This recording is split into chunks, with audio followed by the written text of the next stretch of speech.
अगर आप 4 साल की योजना जाएंगे, भर्ती होंगे 100%, भर्ती होने के बाद में 4 साल कहेंगे, फिर उनके 4 साल बढ़ा देंगे।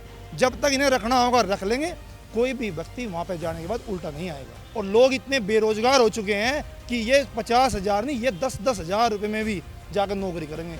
आर्मी में क्या करें, जाकर 4 साल की थोड़ी करनी, पहले 17 साल की कर लेते, ये रेस भी छोड़ दी। तो 4 साल में क्या कर लगे जी, 22 में भर्ती हो गए, 26 में आ लगे। जरूरी थोड़ी है सरकार ना आती, 10 लाख सरकार ने लिख के थोड़ी दे रही हुआ हमें। युवाओं की आवाज़ को दबाने का प्रयास किया जा रहा है, युवाओं को बरगलाया जा रहा है, बहकाया जा रहा है। कोई भी इस योजना से जुड़ने के लिए युवा तैयार नहीं है। जो पहले से संविधान की परंपरा चलती आ रही है, उन्हीं के अधीन क्यों नहीं काम किया जा रहा?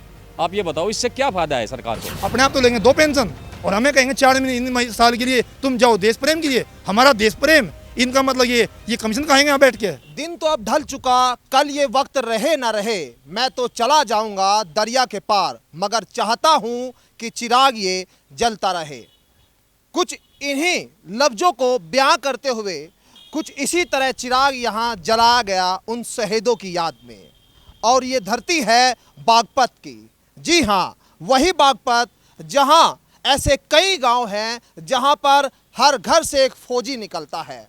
और बात आज फौजियों की इसलिए क्योंकि जिस अग्निपथ योजना का विरोध आरएलडी अपनी युवा पंचायत में कर रही है, क्या उस बागपत की धरती पर वो विरोध है? क्या उस बागपत की धरती पर युवा उसको मानते हैं कि जो सरकार अग्निवीरों के लिए योजना लेकर आई है उसका वो विरोध कर रहे हैं? यहाँ जहाँ मैं मौजूद हूँ, ये बागपत का शहीद पार्क है और यहाँ ऐसे शिलापट पर सैकड़ों शहीदों के नाम आपको दिखेंगे। रामधन से लेकर रामपाल, नेपाल से लेकर पाले, ऐसे सैकड़ों नाम हैं। अगर मैं पढ़ूँ तो शायद शब्द कम पड़ जाएंगे। और ये सभी जो है वो बागपत के अलग अलग गांव से शहीदों के नाम हैं। यानी बागपत कहा जाए तो एक तरह से देशभक्ति का जज्बा यहाँ के युवाओं में पूरी तरह से आपको दिखाई देगा। और आज इसी देशभक्ति के जज्बे को सलाम करने के लिए आज न्यूज़ 80 की टीम यहाँ मौजूद है। और आज हम बात करेंगे यहाँ के युवाओं से। और आखिर शहीद पार्क पर जो युवा यहाँ हमारे साथ इस वक्त बातचीत करने के लिए मौजूद है, वो क्या सोचते हैं? क्या सरकार की इस योजना का वो भी उसी तरह विरोध करते हैं जिस तरह आरएलडी युवा पंचायत के जरिए कर रही है? क्योंकि सुप्रीम कोर्ट में मामला है और लगातार सुनवाई चल रही है और आरएलडी इस बात को लेकर पूरा जोर दे रही है कि सरकार ये योजना वापस ले। लेकिन आखिर सरकार वापस तब लेगी ना जब बात युवाओं के जमा से निकलेगी। और युवा क्या कहते हैं, चलिए सीधा बातचीत करने के लिए मैं आरएलडी की युवा पंचायत जिस तरह से 17 तारीख में यहाँ होगी और उसके बाद युवाओं का क्या रुझान है, बातचीत करूँगा आपसे। आपका नाम? मेरा नाम गौरव है जी। गौरव जी, जिस तरह से यहाँ आरएलडी का ये गढ़ भी कहा जाता है और शहीद पार्क पर आज हम हैं, कहीं ना कहीं जब आते हैं तो ये समझ आता है कि ये शहीदों की धरती है। तो इस शहीदों की धरती पर माहौल क्या है अग्निपथ को लेकर, सेना को लेकर, शहीदों को लेकर और जो योजना सरकार लेकर आई उसको लेकर? राहुल भाई, मैं आपसे बता देना चाहता हूँ, जहाँ आप खड़े हैं ये शहीद स्थल है हमारे यहाँ का। और ये शहीद स्थल किसी भी पैसे के लिए या किसी भी उसके लिए नहीं हुआ। जितने भी लोग यहाँ पर शहीद हुए हैं ये सिर्फ देश प्रेम के लिए शहीद हुए हैं। जो यह योजना ये लेकर आए हैं, अग्निपथ जो योजना लेकर आए हैं, इस योजना से इन्होंने हमारे साथ खिलवाड़ किया है। मैं आपको इस ज़िले की बात बताता हूँ, पूरे देश की बात मैं नहीं कहता। इस ज़िले में सबसे बड़ा नुकसान अग्निपथ योजना, सबसे बड़ा नुकसान इस ज़िले को हुआ है। क्या हुआ है? एक तो यहाँ पे जोत बहुत कम है, मतलब खेती बाड़ी बहुत कम रहेगी, 5 से 10 बीघे की जाएगी। कुछ जो लोग जिनकी जोत कम है वे लोग बेचारे आर्मी में चले जाते थे, उनकी 3 पीढ़ी सफल हो जाती है, माँ बाप की, अपनी और अपने बच्चों की। जिससे भी अगर वे मर भी जाते थे, उन्हें ये उम्मीद थी कि तुम्हारे माँ बाप भी सेफ हैं और तुम्हारे बच्चे भी सेफ हैं और तुमने देश के लिए अपनी कुर्बानी दिया, शहीद हुए। और एक गर्व महसूस करता है हमारे यहाँ का लोग कि मेरा जब मैं देश के लिए शहीद हूँ तो मैं बैंड बाजे के साथ मेरी डेड बॉडी मेरे गाँव में आवे और लोग मुझे सलाम करें। इसलिए लोग शहीद होते हैं यहाँ से। और ये चाहते हैं कि ज़्यादा से ज़्यादा मैं शहीद हूँ। कोई ये नहीं चाहता कि वो ये शहीद हो, वो शहीद हो, मैं शहीद हूँ देश की सेना में जाकर। आपने एक बात कही जो देशभक्ति की आपकी बात कह रहे हैं, एक बात सरकार भी कह रही है कि हम 4 साल में ज़्यादा से ज़्यादा लोगों को, युवाओं को आने का मौका दे रहे हैं। यानी जो 15 साल तक आप नौकरी करते थे, अब जो है 4 साल में जो है आप जो है अपने घर जा सकते हैं, वो ट्रेनिंग लेकर दूसरी सेवाओं में जा सकते हैं। यानी आपको सेना में जाने का मौका भी मिल रहा है और देशभक्ति करने का मौका भी, और दूसरी चीज़ों को, ये तर्क है सरकार का। राणा भाई, मैं आपको एक बात बता दूँ इसमें ये योजना ऐसे नहीं है इनकी। इस योजना में इन्होंने इनकी पेंशन, मेडिकल सुविधा और जो अदर सुविधा थी वे सारी ख़त्म करने का प्लान है इनका। ये अगर आप 4 साल की योजना जाएंगे, भर्ती होंगे 100%, भर्ती होने के बाद में 4 साल कहेंगे, फिर उनकी 4 साल बढ़ा देंगे। जब तक इन्हें रखना होगा रख लेंगे, कोई भी व्यक्ति वहाँ पे जाने के बाद उल्टा नहीं आएगा। 4 साल रख के फिर उसकी 6 साल कर लेंगे, उसकी 8 साल कर लेंगे और उसे किसी भी एक्स्ट्रा चीज़ का बेनिफिट नहीं होगा। जिस तरह मेडिकल सुविधा, कैंटीन सुविधा, आपकी पेंशन सुविधा, ये सब चीज़ें ख़त्म कर दी जाएंगी। और लोग इतने बेरोजगार हो चुके हैं कि ये 50,000 नहीं, ये 10-10 हज़ार रुपये में भी जाकर नौकरी करेंगे, क्योंकि यहाँ के लोगों में देश प्रेम की भावनाएं ज़्यादा से ज़्यादा बढ़ी हुई है। 7 लाख लोगों ने फार्म भरे हैं। ये देश प्रेम की भावना है, ना कि ये कि मतलब कि उन्हें बेरोजगारी भी देखनी है और देश प्रेम भी देखना। उन्हें ये लग रहा कि ये सरकार जाएगी और नई कोई सरकार आएगी, कोई भी सरकार आए, कोई सरकार आएगी और तुम्हें पक्का कर देगी, इसलिए फार्म भरे हुए 7 लाख लोग। कौन सा गाँव है आपका? खड़ाना जी। खड़ाना। क्या कर रहे हो, तैयारी किस चीज़ की कर रहे हो? फिलहाल तो कोचिंग कर रही है जी। किस कोचिंग, मतलब आर्मी में जाने के लिए, पुलिस में, किस लिए? आर्मी में क्या करे जाकर 4 साल की थोड़ी करनी, पहले 17 साल की कर लेते। ये रेस भी छोड़ दी अब तो। क्या रेस करी पहले? हाँ, पहले मई में जब कैंसिल होगी तब करी थी, फिर छोड़ दी। अच्छा, पुलिस में जाने के लिए तो रेस करनी पड़ेगी। पुलिस में जाने 5 किलोमीटर है जी, वो तो भगा लो आप सड़क, वो मार देंगे 18 मिनट में। 25 मिनट में मारनी हो तो 5 किलोमीटर कभी लगवा लो। तो लाखों युवा तो जा रहे हैं, आप कह रहे हैं कि आपको तो लाख हो जा रहे जी, हम तो नहीं जाते, सबकी अपनी अपनी चॉइस है। हम तो 17 साल के लिए थे, 4 साल के लिए हम नहीं जाते। हमारा घर तो नहीं चलने का 4 साल में। 4 साल में क्या कर लगे जी, 22 में भर्ती हो गए, 26 में आ लगे। जरूरी थोड़ी है सरकार ना दी 10 लाख, सरकार ने लिख के थोड़ी दे रही वो हमें। और क्या कर लेंगे 10 लाख में हम? हमें तो कुछ ही नहीं, ना हमको कुछ कैंटीन सुविधा दे रही है, ना उसमें कुछ भी फायदा प्रॉफिट नहीं है। 4 साल में क्या है? 4 साल में ठवा के ले में डाल लगे लद्दाख में, वहाँ पे वो घुटने खराब हो जा। 18-19 साल के लड़के के क्या कर लगा वो? कुछ भी नहीं कर। कितनी उम्र है आपकी? मेरी 18 साल है, 18.5 साल। आपको जो है अभी तो आराम से जा सकते हैं, सोच भी सकते हैं। बिल्कुल। सरकार कुछ निर्णय बदले? नहीं, बस मना कर दिया हमने, जाते ही नहीं। ये पुलिस में नंबर है, ठीक है, नहीं कोई कोर्स ही करेगा बड़ा, बस जाना सोच रहे थे पर जाना नहीं। तो 17 साल की अगर करते हैं तो जाने की सोचेंगे, लेकिन सरकार की योजना से नाखुश भी है। चलिए और लोग भी हैं, उनसे ही बात करेंगे। आपका क्या नाम है भाई? अक्षित प्रताप। कितनी उम्र है? 17.5। 17.5 साल की उम्र है। क्या मन में है, क्या करना चाह रहे हो? जब से पहले आर्मी 16 साल की थी तो जाने की थी कोशिश, अब नहीं है। तो अब क्यों नहीं भाई? अब मतलब देशभक्ति, देश प्रेम कहाँ मन में अभी नहीं है? पर 4 साल के लिए थोड़ा है वो तो लाइफ टाइम के लिए होता है। नहीं तो 4 साल के बाद भी मौका 25% लोगों को तो मिलेगा, उसमें 25% आप भी हो सकते तो जरूरी थोड़ा 25% में हम आए, 75% में भी आ सकते हैं। तो क्या करेंगे इसके बाद, क्या सोचा है? अपना खेती करेंगे, फार्मिंग। तो जो सरकार की जो योजना अग्निपथ, ऐसी कौन सी चीज़? 4 साल आपने बताया, पेंशन योजना सरकार ने खत्म कर दी, इन्हीं चीज़ों का विरोध कर रहे हैं। लेकिन सरकार जो कह रही है कि आने के बाद वो सरकारी जो उनकी नौकरी है यूपी में, अगर आप यूपी से है, यूपी में दूसरे राज्य में है तो दूसरे राज्यों में उनको वरीयता दी जाएगी, तो मौके तो और भी खुलेंगे। तो वो लिख के थोड़े दे रहे हैं ना, अब हम देंगे। तो विश्वास नहीं सरकार की? नहीं, पहले किसानों के साथ ऐसा करा, अब जवानों के साथ। और जैसे किसानों ने सरकार झुकाई थी, युवा भी साथ ही मिलकर सब सरकार को झुकाने का काम करेंगे। जय राष्ट्रीय लोकदल। चलो ठीक है, तो राष्ट्रीय लोकदल वाले भैया, आप बताइए, आपके परिवार में, आपके बच्चे परिवार में, गांव में क्या लोग सोच रहे हैं इस योजना को लेकर? उनके मन में क्या है जो सच की बात है? सच की बात। आप इस योजना को आए हुए तकरीबन 1 महीना बीत चुका होगा।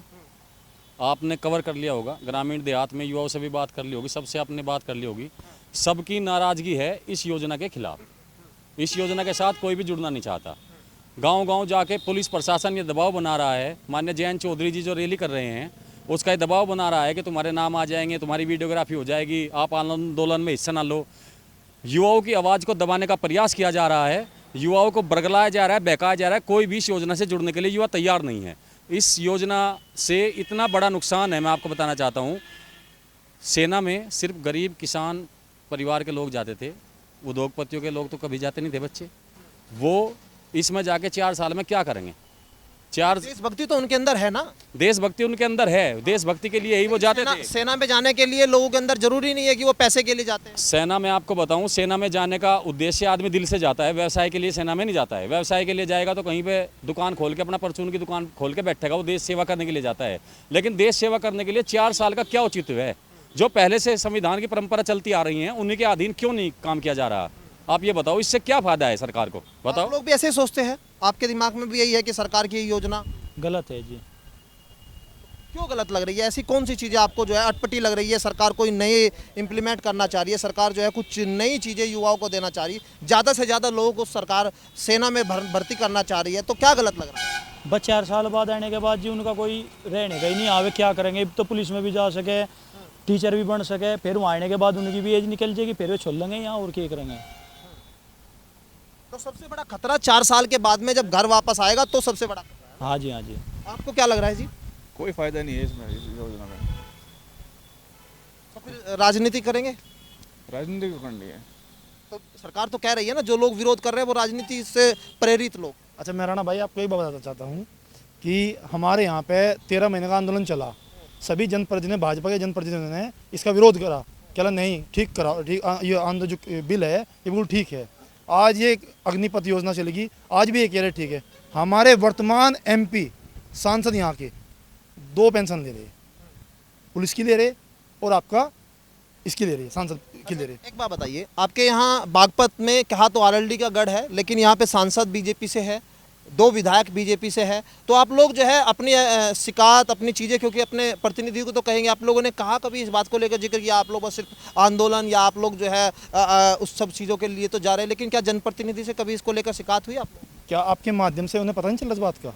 क्या लोगों ने इतनी बड़ी बड़ी ट्रेनें फूंक दी, लोगों ने इतने बड़े बड़े आंदोलन करे? अभी 18 तारीख में हमने पूरे बागपत कलेक्ट्रेट पर लगभग 250-300 बच्चे जाके, बागपत का प्रतिनिधित्व तो वो लोग करते हैं, तो कम से कम उनकी जिम्मेदारी भी है। उनकी जिम्मेदारी खुद आगे आना चाहिए ना उनको। जब वोट मांगने के लिए आएंगे, घर घर जाएंगे वोट मांगने के लिए, क्या जब उन्हें पता है कि इस जिले का बच्चा बाहर निकला हुआ है, क्या उनको हक नहीं बनता उन बच्चों से पूछने का कि ये बिल तुम्हारे हक में है या हक में नहीं है? जब एक मेंबर ऑफ पार्लियामेंट हमारे बागपत जिले का सतपाल सिंह 2 पेंशन ले रहा, वो छोड़ दो पेंशन, कहो मैं तो पुलिस वीर हो गया, कहो मैं तो सांसद वीर हो गया, क्यों नहीं कहते खड़े हो गए? आओ खुले मंच पे आ गए यहाँ से पूरे बागपत जिले में, कहो कि मैंने पेंशन छोड़ दी, मैंने अपनी सांसद की पेंशन छोड़ दी, मैंने आपकी पुलिस की पेंशन छोड़ दी, कहो खड़े हो गए यहाँ पे, क्यों नहीं कहते हुए? जिस तरह जयंत चौधरी ने, राष्ट्रीय लोकदल पार्टी के अध्यक्ष ने ये खुले मंच से कहा कि मैं अपनी पेंशन छोड़ रहा हूँ, और उनके समर्थन में कुछ विधायकों ने अपनी पेंशन छोड़ दी, ये भी छोड़ दो, क्या फर्क पड़ रहा? 2 पेंशन तो कम होगी, सरकार पर बर्डन तो कम होगा ना उनका। जब इस तरह जो सत्ता में एमपी हैं, सत्ता में विधायक बैठे हुए हैं, ये अपनी पेंशन छोड़ दो सारे खड़े हो गए, और शुरुआत बागपत जिले से कर दो वे, क्यों नहीं करते हुए? अपने आप तो लेंगे 2 पेंशन और हमें कहेंगे 4 साल के लिए तुम जाओ देश प्रेम के लिए। हमारा देश प्रेम, इनका मतलब ये कमीशन खाएंगे यहाँ बैठ के, क्या करेंगे ये बताओ आप मुझे? मतलब कि इनके बच्चे बड़ी बड़ी यूनिवर्सिटी में जाएंगे पढ़ने के लिए, गरीब बच्चा जो उसकी आर्मी की नौकरी थी, देश प्रेम की भावना थी, वो खत्म कर दी उन लोगों ने। 4 साल में कह दे कि 4 साल आप करो और मौज लो बच्चों की, क्या करेगा वो 4 साल में? यहाँ पे वो 4 साल में जो ट्रेनिंग लेगा, जो प्रशिक्षण आप दोगे, हथियार का दोगे आप उसको, कहीं हथियार दोगे ना। जब हथियार का प्रशिक्षण लेकर आएगा यहाँ करेगा क्या? वो होमगार्ड की नौकरी करेगा ना। जो इनके जो वे गोदाम बनेंगे अडानी के, अंबानी के, उस गोदाम पर नौकरी करेगा होमगार्ड की। ये देश प्रेम रहेगा? आपको निश्चित कर दो, आप उनके लिए पूरे देश को निश्चित कर दो कि गरीब का बच्चा भी, अमीर का बच्चा भी, सबके लिए ये अग्निपथ योजना लागू है। 4 साल ट्रेनिंग होगी, चाहे वो गरीब का बच्चा हो, चाहे वो ग्राम प्रधान का बच्चा हो, चाहे देश के राष्ट्रपति का बच्चा हो, वो पूरी योजना वो करेगा। नहीं करने के बिल्कुल भी। क्यों? क्योंकि हमें चिन्हित कर रखा है लोगों ने, उन लोगों को चिन्हित कर रखा कि ये मजदूर को दबाना है, किसान को दबाना है। सिर्फ 2 ही वर्ग रहेंगे यहाँ पे, गरीब और अमीर। याद रखना, ये बहुत बड़ा प्रोपगंडा है, ये समझ नहीं रहे कि अभी सतपाल सिंह ने ये कहा, हमारे गवर्नर ने ये कहा कि आप इनके जो ये गोदाम है इनको फाड़ दो। आप ये बड़े बड़े उद्योगपति बैठे हैं, इतने बड़े दिमाग है इनके अंदर, इन्होंने सोचा कभी भाई ये फाड़ दें तो क्या करोगे आप? अग्निपथ योजना के द्वारा जो ये लोग हैं, जो किसान मजदूर के बच्चे जो ट्रेनिंग लेकर आएंगे 4 साल की, वे जाकर इनके गोदामों पर जाकर वहाँ पर नौकरी करेंगे। वही बच्चे उनके साथ लड़ेंगे, जो गोदाम फाड़ने के लिए खड़े होंगे ना, वही लड़ेंगे। आने वाला टाइम आएगा, एक क्रांति आएगी, 2 साल में नहीं आएगी, 5 साल में आएगी, 10 साल में आएगी। श्रीलंका वाला हाल यहाँ पे होना निश्चित है। ये होना हमारे देश के।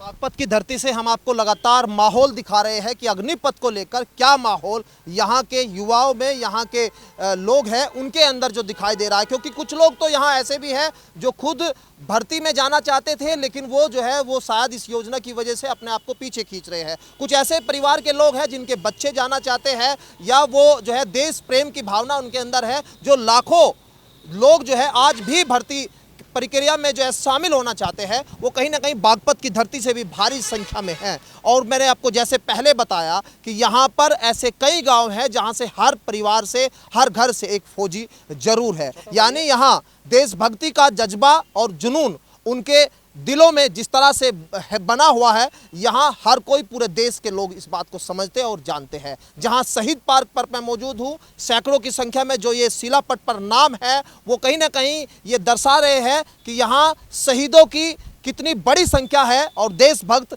कितने बड़े यहाँ पर मौजूद है।